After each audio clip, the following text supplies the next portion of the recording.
Abanisete sinimá kan gbòógì tó jẹ́ wípé Itele ṣẹ̀ṣẹ̀ gbé jáde. Òun ni orúkọ sinimá yìí, Abanisete. Ẹ wò, ẹ̀yin tí ẹ bá ti wò, mo rọ̀ yín, mo bẹ̀ yín pé kẹ́ lọ wò ó, nítorí pé sinimá ló wà, ó ti jáde sí gbogbo sinimá tó wà ní Nàìjíríà àti ní UK. Ayayaya, ẹ wò ó, sinimá yìí ó ti wá clọ́ọ̀kì 152 million. Àwọn èèyàn 152 million ló ti wò ó.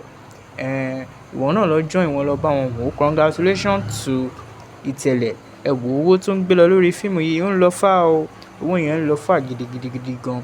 But ìwọ tó bá ti wò ó, mo fẹ́ kó wò. Ìwọ tó dẹ̀ bá ti wò ó, mo fẹ́ kó san nǹkan ẹgbọ́n torí kọ́ nínú sinimá yìí. Ọgbọ́n torí kọ́ nínú sinimá yìí, mo fẹ́ kó ṣe kíni, kó kọ sínú comment section. Ẹ ṣáà mọ̀ tá ṣe ń ṣe bíbá yìí. Ayaya, sinimá kan gbòógì ni Abanisete. Itele ló ṣe, Itele ló produce ẹ̀. Ọgbọ́n pàtàkì òun ló wà níbẹ̀. Ìwọ tó bá ti tẹ subscribe button, mo fẹ́ kó tẹ subscribe button yẹn, kó dẹ̀ tẹ like, kó share fídíò yìí. Ó ṣáà mọ̀ tó ṣe ń lọ ní bíbá yìí. Kì í máa ń dọ̀lẹ̀ rárá. Tó bá nífẹ̀ẹ́ sí fídíò yìí, mo fẹ́ kó tẹ subscribe button yẹn. Abanisete, sinimá kan tó ń gbóná lọ́wọ́lọ́wọ́ ni. Mo expect ẹ kó lọ wò ó.